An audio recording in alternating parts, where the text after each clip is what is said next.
Everyone wants the perfect cinematic color grade. But what if I told you that is not what you should focus on first? In this video, I'll prove to you step by step that you can turn a simple no-gear setup into a cinematic frame by understanding one key principle. And if you skip this part, no LUT in the world will ever save your image. This video is not sponsored. I'm just using gear that I personally own. Everything I use in this video is linked below. Let's talk about the first necessary step for a cinematic color grade. 90% of your final grade is already decided here. Now, to achieve a shot that contrasty both in lighting, exposure, and color, without using a lot of gear, I needed to find a spot that gives me all of that naturally. So I found this small garden spot inside a hotel courtyard on vacation in Thailand. And starting off with lighting, I used the most natural source there is, the sun. The diffused top light from the cloudy sky wrapped softly around my face, giving a very nice start without any artificial help from a big softbox light or anything else. Of course, lighting alone is not enough. As I said, we need contrast to be able to modify the image in the grading process easily to our liking. And to create more contrast and therefore a kind of three-dimensional shape to my face,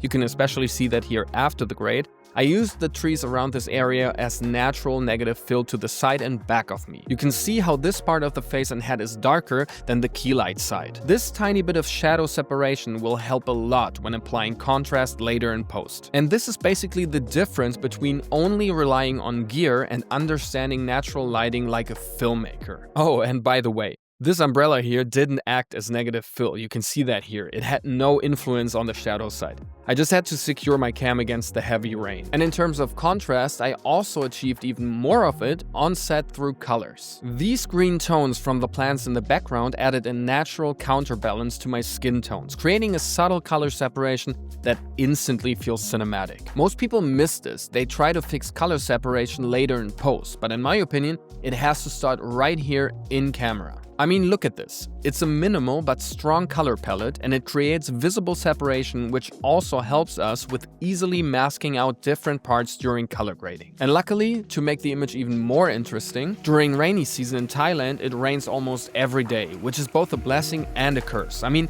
on the one hand, the shot looked incredible. Tropical, soft, and dreamy with some nice details from the raindrops coming down on my face. At the same time though, my camera kept fogging up, and I ended up with this heavy bloom effect on my shirt that I had to fix later in grading. I'll get to that in a minute. On the technical side, I set my camera's white balance to 5600 Kelvin, so basically daylight, and bumped my ISO to 1000 for proper exposure at f2.8 using an ND filter. I framed the image from a slightly top-down angle at 24mm, which makes it very wide and yet very intimate at the same time.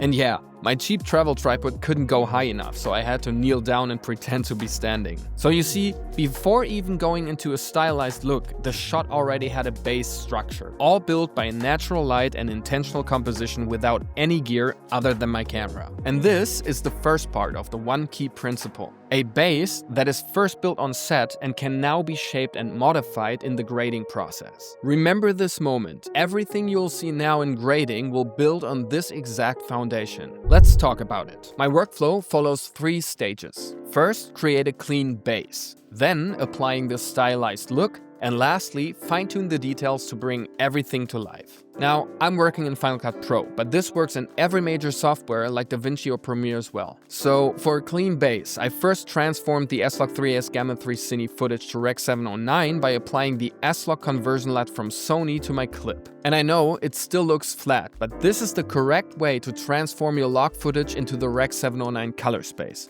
And keep in mind, in Final Cut Pro, effects are processed from top to bottom within the clip. So your color conversion should always sit at the bottom. Everything else goes above it. And since the image is still a bit flat looking, I continued by adjusting my primaries, white balance and skin tones. So I went to the color wheels, deepened my shadows and slightly lowered midtones for a nice contrast. And after that, I introduced some overall saturation. I then quickly noticed the image was a little too cool, so I warmed it up, especially in the highlights. You can see that especially on the shirt here. Now my skin tones leaned a little bit too much into the yellows. So I shifted orange, which is basically where the skin tones sit, in the hue versus hue curve slightly towards red and reduced saturation in the hue versus sat curves for more natural balance. You can see how the skin tones are now aligned on the skin tone indicator in the vector scope. And once the basic adjustments for a correct foundation were set, I moved into the stylized look. And in my color grades, I almost always incorporate DEHANCER Pro with its film emulation tools. It completely changed how I grade my videos and films. Now, they didn't sponsor this video, but if you decide on getting it yourself, I am offering a 10% discount code that you can find in the description below. So my go-to adjustment in DEHANCER is the Codec 2383 film print. It just instantly pushes your clips more to the typical film look. I set the target white to -0.36, the exposure to -0.29,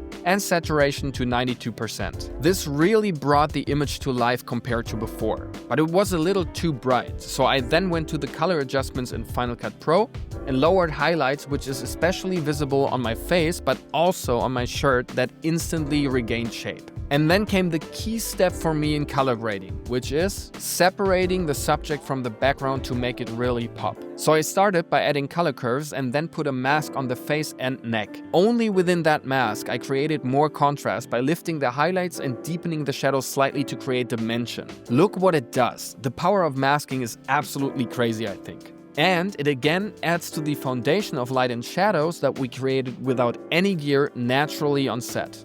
Now, looking closely at the image, my skin tones had some uneven tones. Do you see these red areas here? These kind of bothered me. And since I'm not a makeup artist, I had to work on those in post. So I softened these uneven tones by just shifting the reds toward a more creamy orange in the hue versus hue curves, and I pulled back on the red saturation. Look how balanced the overall tone in my face now is. But pulling back those reds resulted in a problem though. My lips, that are the same color like the red parts in my face, lost a bit of color with this last step, and as a consequence, they look pretty dead. Something I would have totally overlooked being an amateur in color grading in the past. So I specifically masked out these lips with a magic mask in the hue versus hue curves and brought back some life with a subtle red tone. The difference is again subtle, but definitely makes the overall tones more realistic. And to separate the subject even more and drive more focus onto it, I cooled down and desaturated the greens for a more olive tone in the background to bring in more filmic color contrast. Look at the before and after. It's a difference which really shaped the image with just targeted grading. And finally, I fixed the problem with the bloom that was caused by the weather conditions and especially the humidity.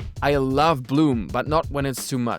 So again, using the magic mask applied to just the background, I pulled back the overall highlights in the Final Cut color adjustments to make it less bloomy, but still bloomy. You know, cinematics shouldn't be just clean. You just gotta know how to control all the imperfections to make it look like something with character. Et voila, almost done. As a last step, I just added a layer of film grain for some texture and a slight radial effect to guide the viewer's focus to the subject even more. In my opinion, kinda looks like a nice vintage lens, don't you think? And I would argue the end result feels pretty cinematic. And that's what the key principle of grading is. Refining what light on set already defined. This is really what most people get wrong. Color grading doesn't create cinematic images. It only reveals and brings to life what good light and thoughtful composition have already built on set. So keep practicing, guys, and I guess I'll see you in the next one. Peace.